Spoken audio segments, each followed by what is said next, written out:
welcome to Bleach Revisited. I am Karkur Gold, your host of this series in which we will be reading every single chapter of the Bleach manga, providing critical analysis of the art and narrative, as well as personal response to each of these chapters. We'll also be discussing how the individual chapter connects to the rest of the manga as a whole. As usual, we begin these videos with a reading of the chapter that we are currently discussing for the episode. This is Chapter 130, Suspicion 2 of Tears.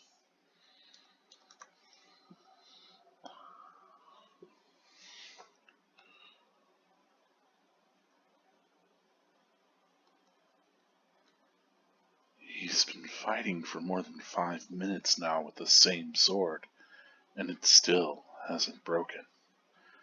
But it could be near its limit. I'm not beaten yet!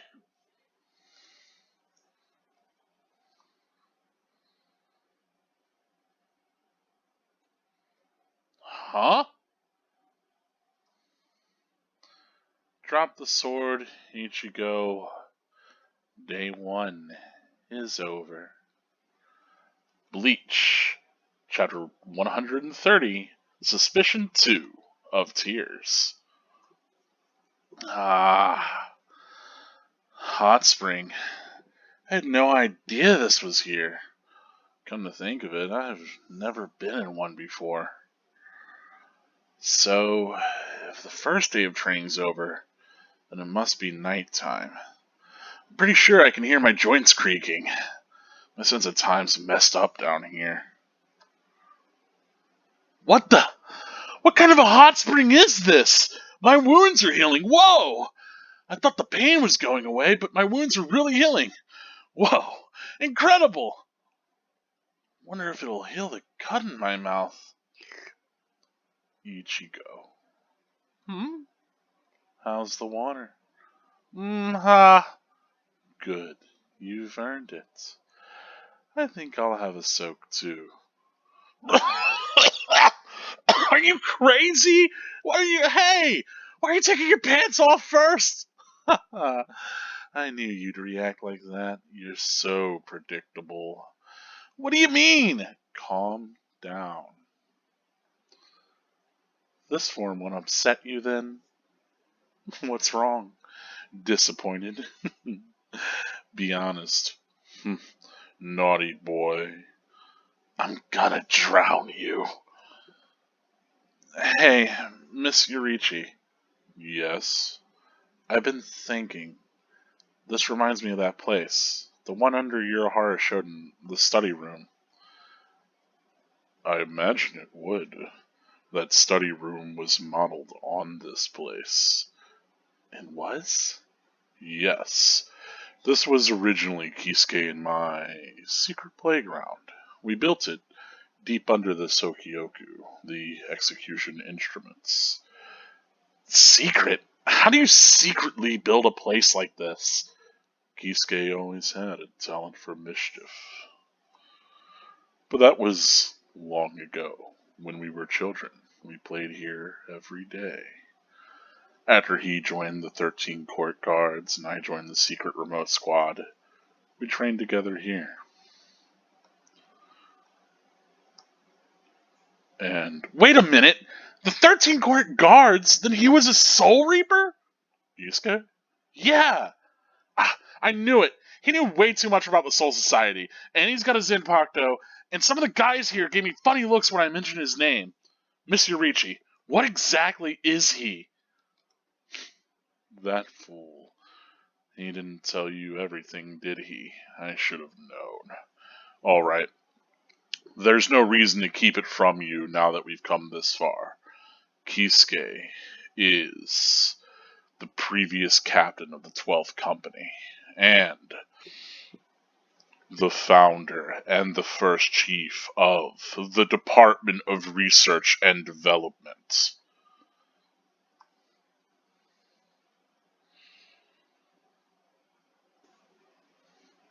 I knew I'd find you two together. Just as I thought. Only Kira's cell was open from the outside. You didn't cover your tracks very well, Gin. Cover my tracks. I did that on purpose, so you'd know. I'm glad I got here before Hinamori. I'm going to kill you before she gets here.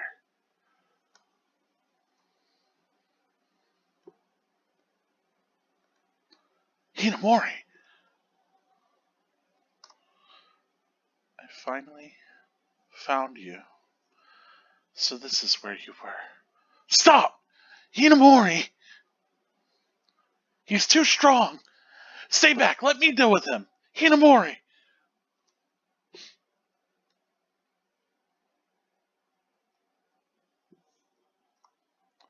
Hinamori. This is for Captain Eisen. To be continued in Volume 16. When I returned to the Kurosakis, there was something odd about Ichigo's room. I opened the desk drawer and it's gone! Gone was the perfect body that I'd brought back in my bag from the Eurohara Shoten. It's not where I left it. How? Why? Am I doomed to be Ichigo forever?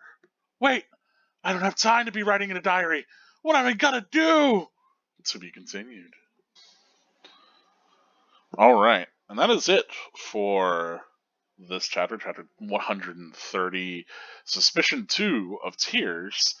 We're not going to say this is the end of the volume because there is a bonus chapter at the end that I'm going to just do for its own video, similar to other volumes. So this is not the end of the volume, despite it saying to be continued. There is another bonus chapter in this volume, so that'll be its own video whenever I get to that. But let's get back to the beginning of this chapter.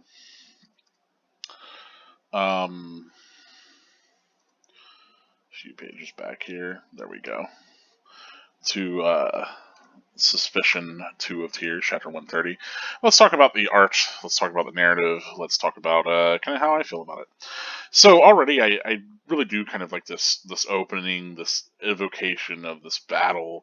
We get this clash between Old Man Zangetsu and Ichigo, and I like how we can see that Ichigo's got like some pretty significant battle damage on him that he didn't have in the previous chapter.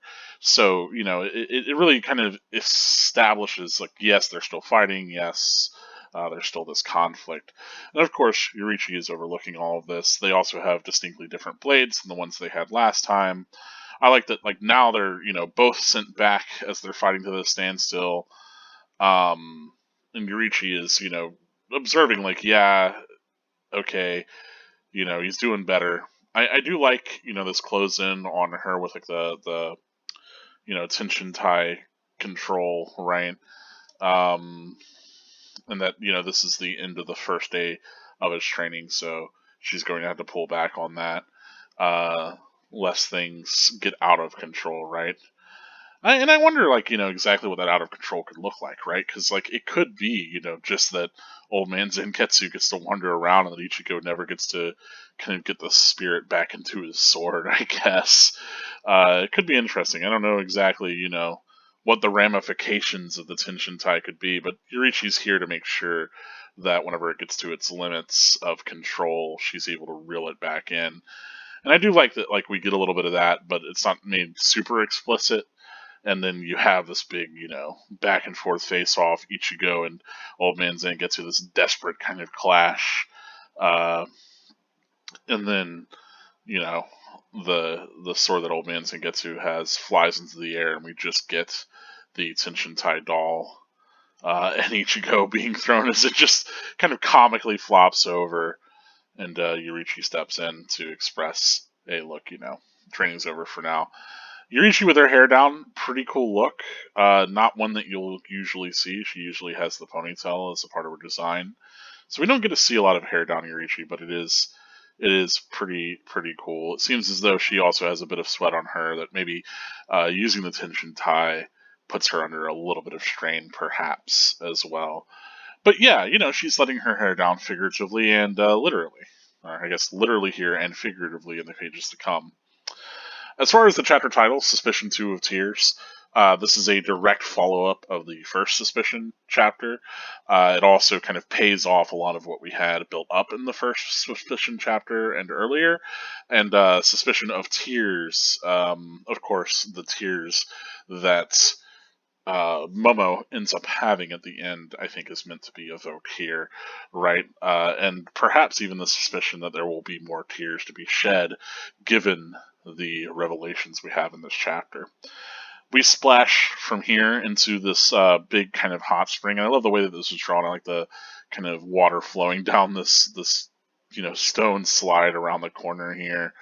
I like that in the background you can still see the different swords are still materialized there. So again, I don't really think that the sword materialization is a function of the tension tie are like an illusion or anything. I think those swords are physically manifested by Old Man Sangetsu, and are still just there, right? So it's interesting that they all still linger. It definitely tells us that that's like not, some inner spiritual world nonsense, but actual physically manifested real deal swords. If you had any, misgivings or didn't understand exactly what was happening there. Kind of cool stuff. So we got this hot spring, of course. Interestingly enough, we learned that Ichigo's never been to a hot spring. Maybe he's just too cool for it.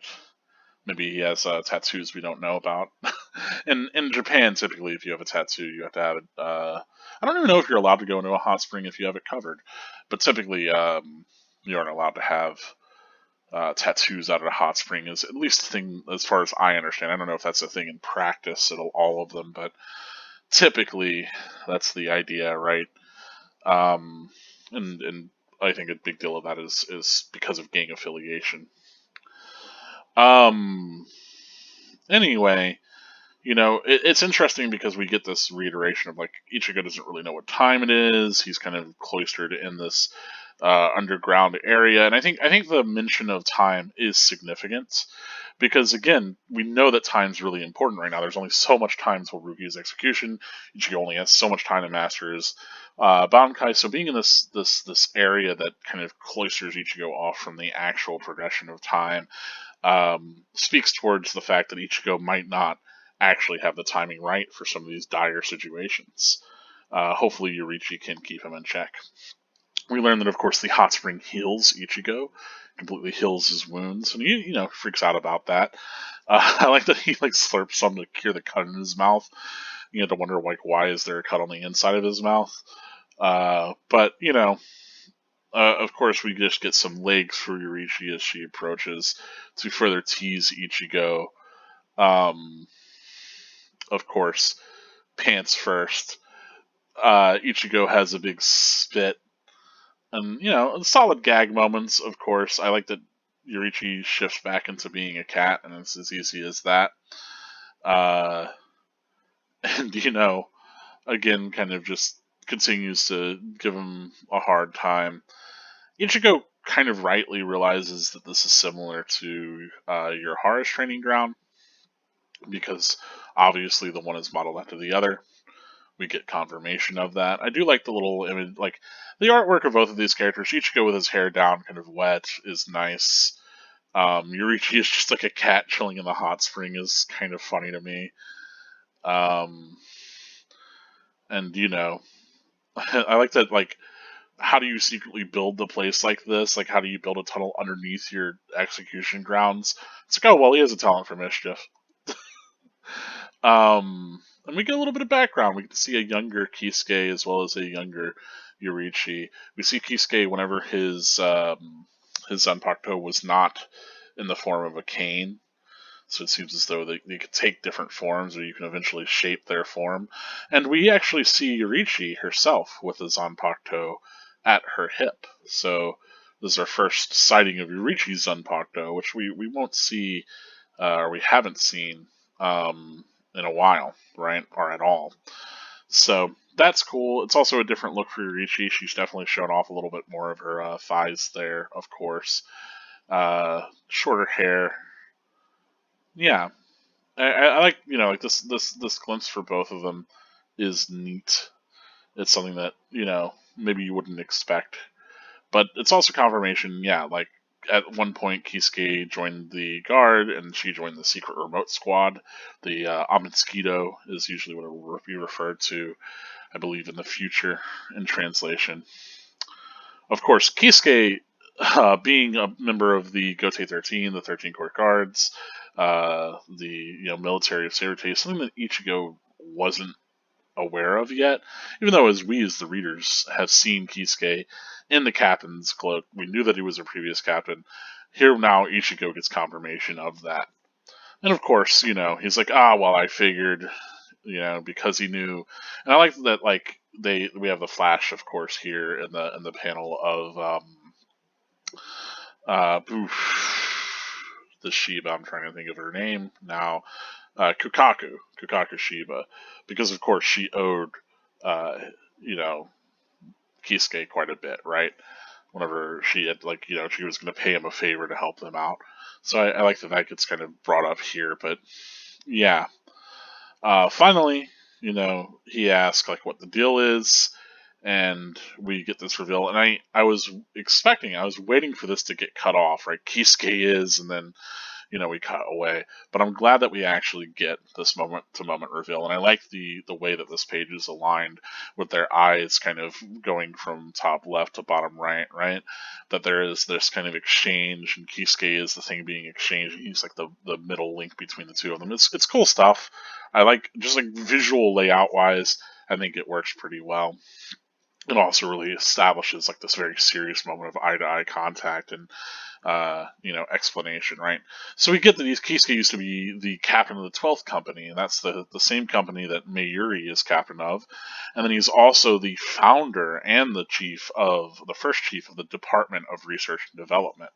And so, again, that's typically a 12th Company kind of deal, but because, of course, the captain of the 12th founded it, but Mayuri is currently the kind of chief of research and development, right? And so seeing exactly kind of what Mayuri's been capable of and what Mayuri's done, really kind of establishes like, oh man, Kisuke would have been capable of all of those things too. But it also immediately gives us a timeline on a lot of this, because Mayuri has been doing all these twisted experiments on all of the Quincy since the genocide of the Quincy 200 years ago or so, right? Um, so it's been quite a while since Kisuke was the captain of the 12th. Hundreds of years.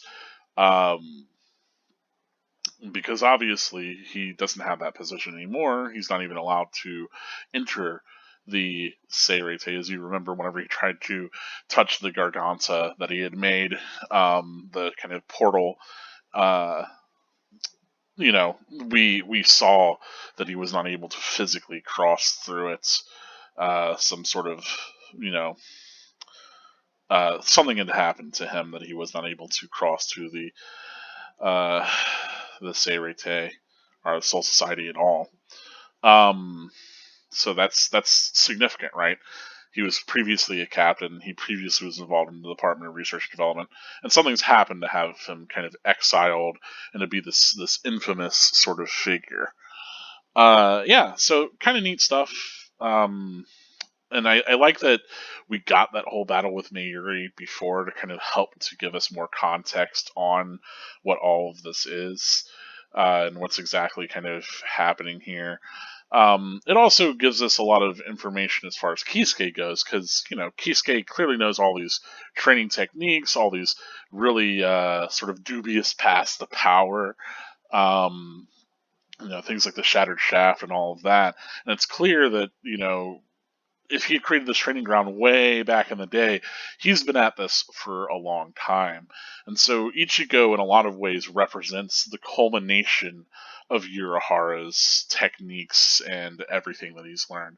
And that's something to kind of keep in mind, is like, whenever I start talking about like Bleach in the broader strokes, it's easy to kind of see that a lot of the steps that Ichigo takes are ones that Urahara has involvement in, and you have to wonder, talking about suspicion for this chapter, you have to wonder exactly how deeply Urahara is invested in Ichigo's journey. It's interesting, to say the least. I think he's like critical as a mentor kind of character, but I think that the series does a very good job of keeping him mysterious and keeping his motivations unclear for the most part. And I think this is a really great moment that starts to kind of develop that, is that we have Kisuke parallel to someone as heinous as Mayuri, and then we have this great timeline starting to get established, that Kisuke has been up to a lot of this since, hundreds and hundreds of years ago, right? Of course, the danger of the crescent moon overhead gets immediately evoked after that. So we take this as perhaps there is a little bit of danger in being associated with Kisuke, but also this helps to transition us to the conflict that we've been building since the previous chapter, Suspicion 1. And I think the crescent moon hung over this walk as we see Gin walking with Kira, who is cast in shadow. It's a fantastic set of images. Really gives you, again, the sense of their relationship and how their relationship casts a shadow over Kira. It's pretty visual storytelling 101. Of course, we get Gin, pausing mid-step as, of course, he comes against Hitsugaya, and here Hitsugaya is going to confront them on, third company squad grounds. He mentions that, he checked all the cells, right? Because we had that report. Abirama, Renji, and Momo and Kira all escaped, right? But only Kira's cell was open from the outside. So he figured it was Gin that broke him out. And he expresses, you didn't cover your tracks well. And I like that Gin, still smiling, expresses back to him. And I love the cut off of his face at the top here as he pretty sinisterly expresses, like, well, I did that on purpose so that you would know. Specifically for Hitsugaya, right? The boy genius. It's like, well, you're putting together all of the leads that I left for you, bud. Of course, Hitsugaya decides to escalate that he is going to kill Captain Gin before Hinamori gets here, and that seems like a pretty extreme sort of response to take, right?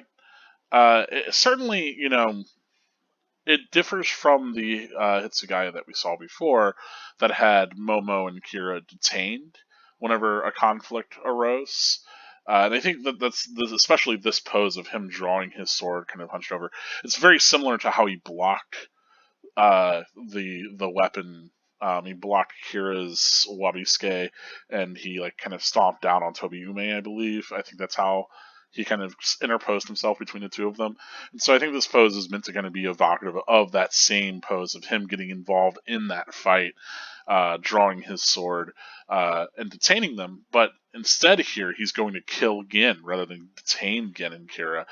So, as far as suspicion goes, the fact that a captain's willing to kill another captain, whereas Gin hasn't made it explicit that he's planning to kill anyone. Yes, he's breaking the rules and he's broken Kira out of prison, but we don't know to what end yet, right? And so the fact that Hitsugaya is planning to kill another captain, doesn't look too great for him, given that this is all, a conspiracy built around another captain being murdered, right? So Hitsugaya here is ready to kill Gin, and Hinamori approaches, much to the shock of Hitsugaya, right? That she gets there so quickly. And I like this kind of shot of her, from behind this panel where she's slowly rising up. Also, man, Gin looks fantastic in all of this. I love him just standing there, his coat whooshing out from behind him. And you see Gin kind of between these characters, Gin smiling, Gin feeling like an instigator, right? Because here we finally have the payoff of a lot of this back and forth suspicion, where, we think initially, you're led to believe that Hinamori is talking about Gin, right? She's finally found him and this is where he was. But she's really talking about Hitsugaya. And so whenever she moves to go towards Gin, really she's putting distance between herself and Hitsugaya so that she can draw her sword and face him. Yeah. And we know that because her sword causes explosions, of course, she would want to make that sort of distance anyway. And perhaps you can even read that like the striking from a distance is something that a characteristic that she does share with Gin for both of their Shikai, right? And yeah, I just love like this turnabout. Of course, she draws her sword. I think that she like takes like a big step away, and then draws her sword, and then like is right up on him. Uh, I would have liked if she was distant and this wasn't at his shoulder, but I assume that this is Toshiro rushing forward only for her sword draw to kind of put it in his neck. Um, Here we do get to see a little bit of Tomi Ume's guard, and I like that it has those little like petal-like designs on it. Um, it's certainly evocative of like the sort of explosions that it makes, at least for me. But yeah, very serious kind of full page moment here. Again, really speaks towards the sort of dramatic reveal that we've had. And of course, Toshiro doesn't understand what's going on. He's shocked and behind tears. And a very, very great expressive work for Momo. I think Momo often gets pretty maligned within the Bleach community. A lot of people don't like Momo's character. Um, Again, like I think a little bit of that's probably rooted in typical sort of ways that we're taught to just generally not like women, which is a bit upsetting. The idea that like because she is very emotional, it's easy to write her off as hysterical, or easily manipulated, or less valuable of a person because of that. Because she feels these things sincerely and acts on her feelings, which like that's not an inherently female quality, even though it's often one that's used to write off women, right? You always will hear people say those sorts of things to kind of dismiss like the valid actual like complaints and frustrations that women have to deal with as being emotional or crazy, quote unquote. And certainly you'll hear that sort of thing levied against Momo in kind of denial of her character and its validity. But I think if you consider Momo has this very close connection to somebody, that person is killed, and then Momo, frustrated, is trying to get revenge for the person, like this person that she cared deeply about, and so all of that follows and makes a lot of sense. Yes, she's acting out of a kind of emotional space, but we root for characters like Ichigo, who is going willing to murder his path all the way through all these people to save Rukia, right? Whenever she did break a law, like it wasn't as if like what she did was something that like didn't have consequence, or that was the act of like unchecked aggression. So like you know Ichigo's justification for saving her is more flimsy than perhaps like a very justified, like, I'm going to kill the person who killed who I was closest to, right? But of course, violent revenge begets nothing but more violence, and so here we have this conflict. Now, of course, we have not seen Toshiro for the entire point. Toshiro's over defensiveness, all of this could be the fact that he actually did kill Aizen, right? Certainly, as we get more of this, as we could assume that the letter that she had spelled out that Toshiro was the one that Aizen was suspicious of. Now, Aizen could, of course, be wrong, right? It could have been somebody else. Toshiro could be involved, but he might not be the actual killer. But we don't have Toshiro's actions to account for, right? We don't know what Toshiro was doing that night, and kind of famously, he was absent whenever there was that vice captain's meeting. There was talk of Toshiro then, if I remember correctly. Ukitake also was absent, but assumably he was recovering. But that could have been a front as well.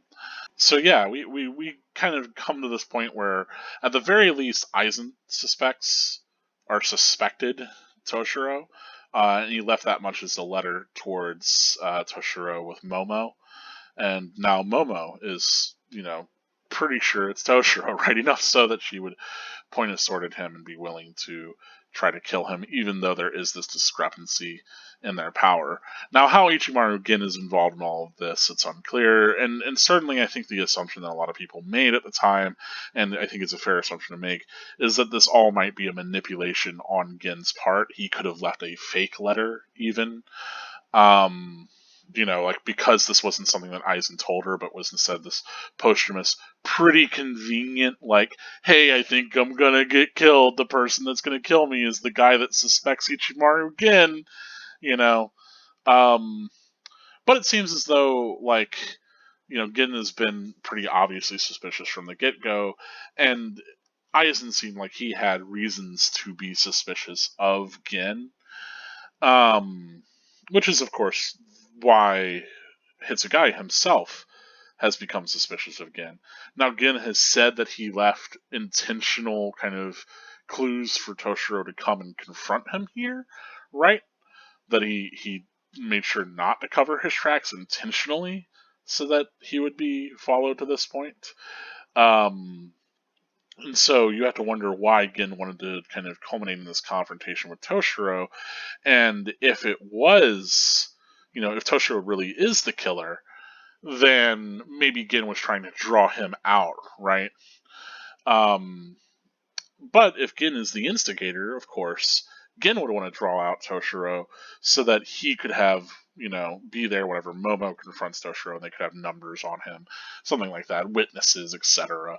So it gets a bit muddied, whether or not either one of them is the killer, whether or not, one of them's manipulating things or the other.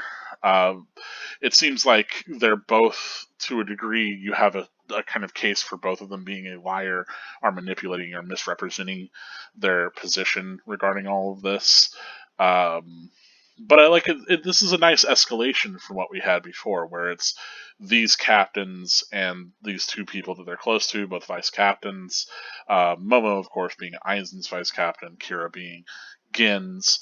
But this conflict between Hitsugai and Gin and Momo and Izuru and all of that coming back up since that scene of finding Aizen's corpse to now, and it being kind of inverted, where now Hinamori is pointing her blade at Hitsugaya, right? So, yeah, pretty cool stuff. Cool inversions. Really definitely makes you start to wonder, because Hitsugaya is the sort of character that I don't think we would suspect initially. But again, I think you're starting to see more and more evidence for him being one that is suspicious, especially because of his change in attitude regarding Ichimaru Gen, that he's willing to kill Gen rather than just imprison him, which certainly seems like it goes against the laws and structures of Soul Society, in which we know that there's this very kind of embedded trial and execution sort of setup for these higher ranked members of the Gotei 13 of the 13 Court Guards. So, yeah, taking things into his own hands, enacting a murder of his own, certainly seems like the sort of thing that someone might do against Captain Aizen. So you'll have to wonder, yeah, exactly who is right, who's wrong, is Momo just being manipulated, and of course, Gin having this sly smile as this conflict erupts certainly makes Gin seem very suspicious. I do like that we get the I guess confirmation, the culmination of this entire arc with Kon, where he finally gets back and his little doll body is gone, and now he's terrified at having to pretend to be Ichigo for the rest of his life. Right? Of course, he could always fit himself into a different body, but he can only attach to that little lion body of his little plush body. But yeah, all in all, I really do like this chapter. I think there's some fantastic art. I love like the little turns in the plot here, getting to see all the different characters in these different ways. I like the shock on Izuru's face, especially here. I didn't mention that, but just like as this conflict happening, you're really getting the sense that Izuru doesn't know. We also get a little bit of surprise from him back there too, that he was not expecting Hitsugaya to arrive for there to be this conflict. Um, Whereas Gin was really ready for it. In fact, he was expecting and leaving clues for Hitsugaya. So there's a little bit of disconnect between captain and vice captain and exactly what one's told the other, right? And information is quickly becoming paramount to saving lives here, are condemning them forever. So the conspiracy thickens, and we get more suspicion and more tears, and perhaps the beginning of even more tears after that. Yeah, good stuff. Very good chapter. I like this chapter more than the previous Suspicion chapter, but without the previous one, this one wouldn't work so well. We learn a lot. Again, it's as we said before, it's kind of a transitory chapter, as the previous Suspicion chapter was. We're closing out on the first day of this training. We don't really have anything conclusive here other than Ichigo's getting better, but he still hasn't mastered his bankai. The battle between Ichigo and Old Man Zangetsu is having progression states, but it isn't really what I would call like a highlighted battle in the same way that any of Ichigo's other major confrontations have been, maybe because it's just training. I don't know. Maybe that's a little bit of a harsh hold on it. Maybe I should consider it in the same way that I would consider like Urahara's training with Ichigo, though that felt like it had a little bit more revelation from point to point to point, right? Whereas like actually what Ichigo's truly achieving here, his bankai, is something that we're still working up towards. Yeah, but the revelations that Ichigo has, of course, that he's given about Urahara and that we're given about Urahara as well, both of those I think are significant moments, as well as, of course, the final kind of moment where Momo has confronted Hitsugaya and Gin and Kira are present. I think all of that is finally starting to pay off a lot of what we've gotten. So as much as this is transitioning us to the next big conflicts that we're going to be focusing on, this battle between perhaps, like a four-way fight. Who knows how this fight's going to come out? But this conflict between Gin, Momo, Kira, and Toshiro is all kind of been boiling to this point where in the next volume it will erupt. We also have this training culminating between Ichigo and Old Man Zangetsu, with Yorichi overlooking it, and that is culminating towards a big kind of moment as well, right? Is Ichigo going to master his bankai, or is he going to achieve one? But because mastery takes like 10 plus years of training, right? Is he going to achieve his bankai, or is that going to be something that's shut off for him forever? We'll have to find out. And if it is, what will he do then? Regardless of like if he gains it or not, what is the answer?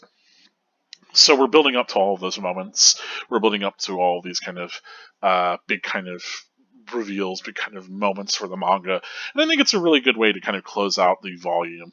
We do have that bonus chapter coming up, but yeah, it's good stuff. I really like this as a final kind of chapter in the volume. Really makes me want to pick up the next volume and read it.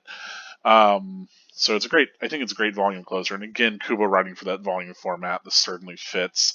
This certainly kind of, we have had this whole arc within this volume of the battle with Mayuri, and now we're finally, and I like that this kind of puts a button on that, by that whole battle with Mayuri kind of being buttoned by, well, Urahara was the previous kind of position that Mayuri held, right? That he created the research and development, and now Mayuri heads over. That's got fellows like Akon and Hyosu in, right? All those weird perverts, and certainly like we've learned a bit about how the 12th Division rolls by Mayuri.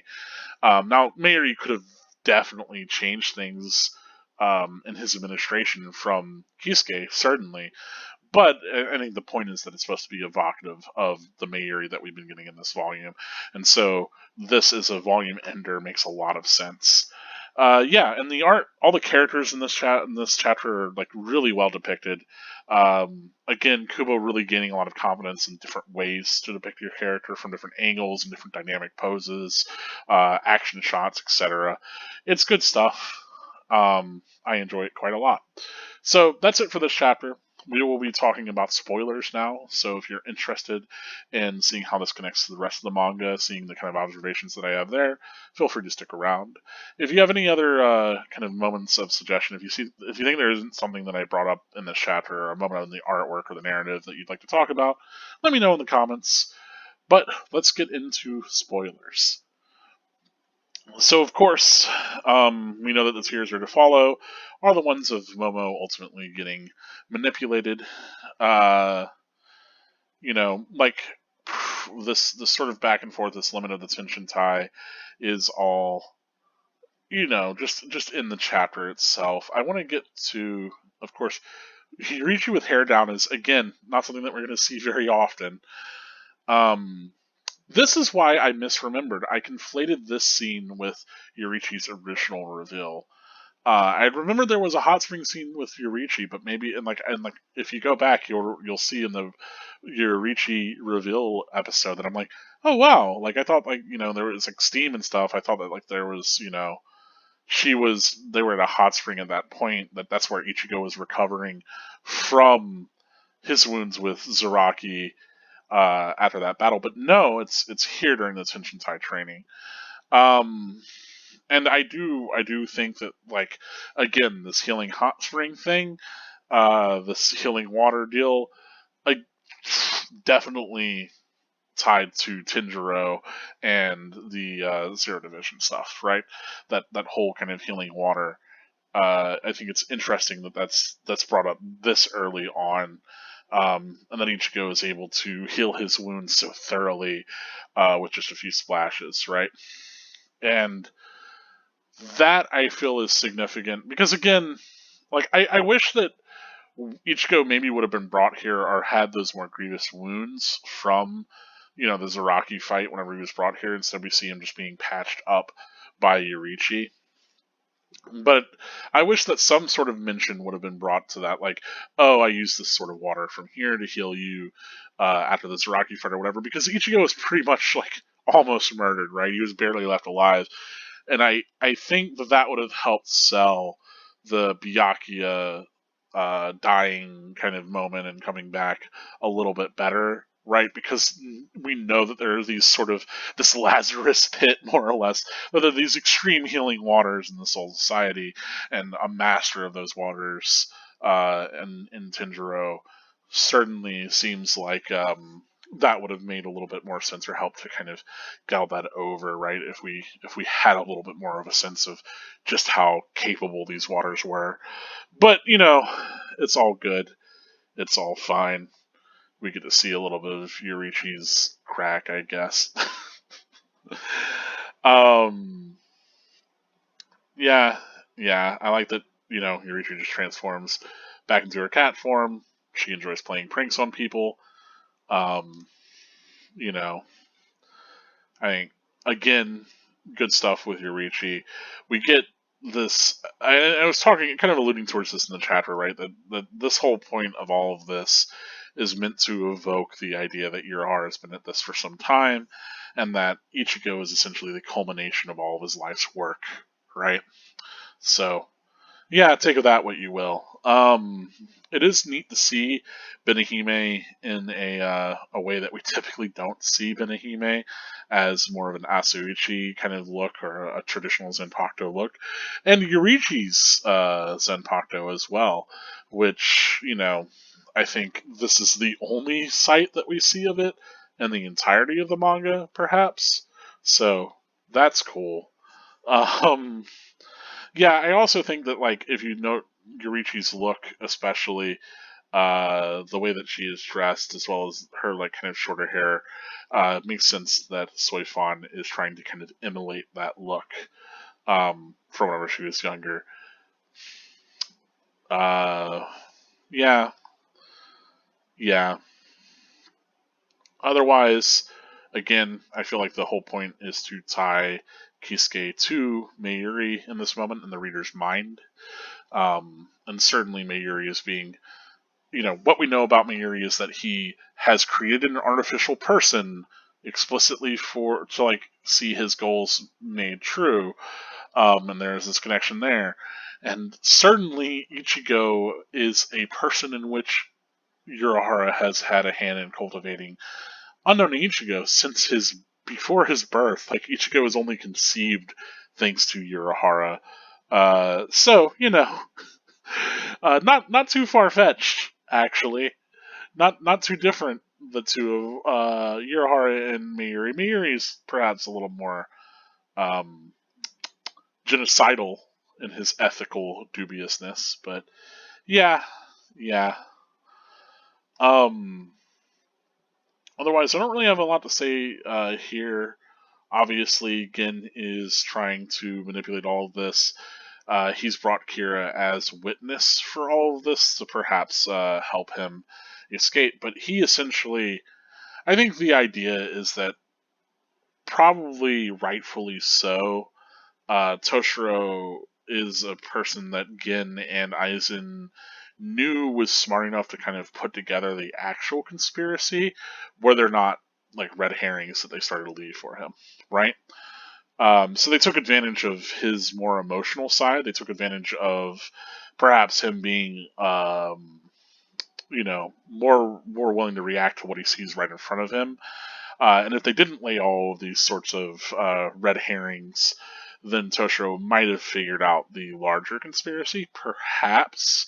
And then also, if they hadn't made it so personal for Toshiro, then the idea would be that like maybe Toshiro would actually go through the standard procedure and tell the rest of the Gotei and get characters that are actually a threat to this conspiracy, like I don't know, Unohana or Yamamoto, get one of them involved, and then Aizen really doesn't have much chance of actually escaping, right? Unfortunately, Toshiro being a a bit of this is the thing. Like I think a lot of people will be really reductive of Momo and say like, oh, she's so emotional, she's reacting in this kind of in this way where she's taking everything into her own hands and being very manipulated. But that's what's happening to Toshiro right now.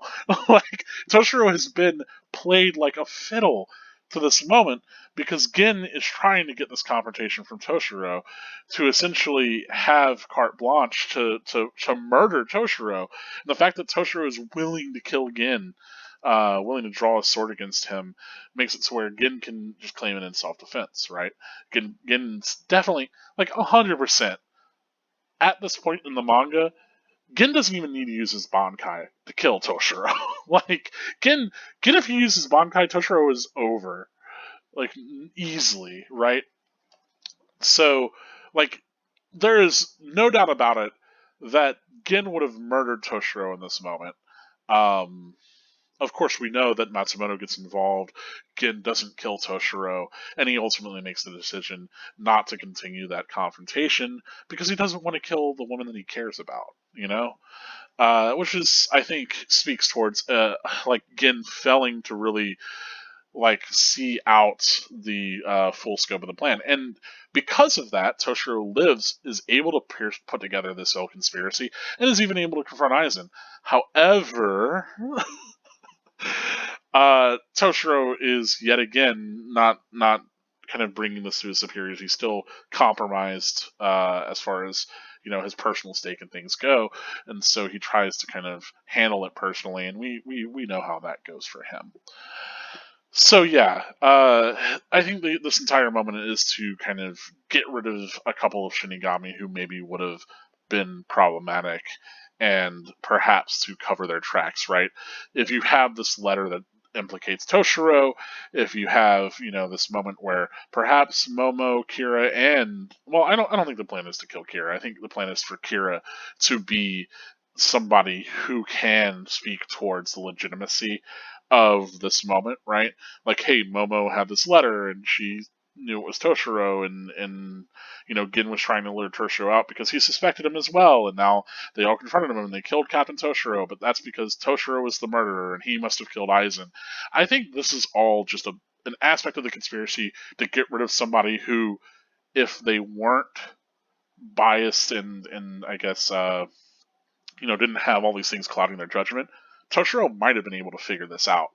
But the fact that his judgment is so clouded, he's not able to, right? The fact that he gets personally caught up in it with Momo and everything like else, I think that's something that they decide to take advantage of.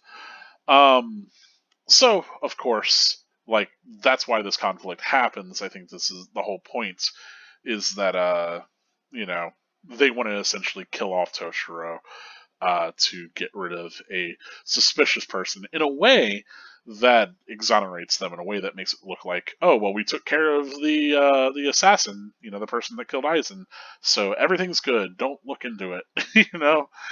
Of course, we know how that goes.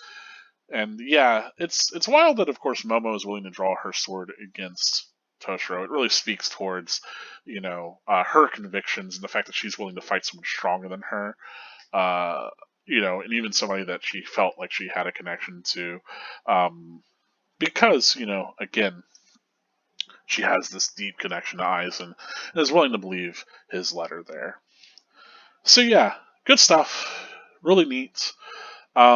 This idea of like manipulating others into killing the wrong person is something that of course Aizen will do again, kind of famously, as he uses Kyoka Suigetsu to manipulate everyone in the Arankar arc.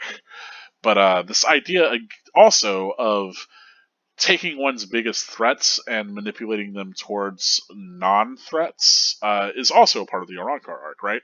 Because Aizen sort of does the same sort of thing, where he has Orihime captured, and the real purpose of that is so that Ichigo and the people that Ichigo's grown close to, captains such as Zaraki Kenpachi, Byakuya, and even, as we find out, Mayuri and Unohana get sent.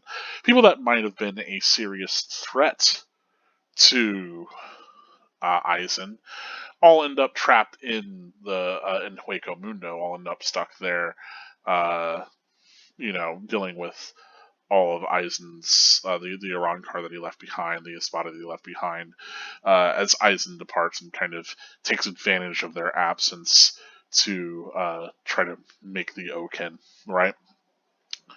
Um, so yeah, I think again this idea of like forcing people to kind of fight against a non-threat, like to kind of deal, maybe two birds, one stone sort of deal. I don't know, but the idea of manipulating people to, mitigate the threat of, your ascendance later is something that Aizen does both here and in a couple of the future arcs. So I think it's worth kind of keeping note of these manipulations, because whenever people think about Aizen as this manipulator, they often think of the illusion stuff, but they don't think about like plots like this, which again, like a lot of people, I think a lot of people will really criticize the Rankar arc as, oh, it's the same sort of things going over and over and over again, and I think to an extent that's valid, but it's just because Aizen's machinations, his MO is it's going to be the same, right?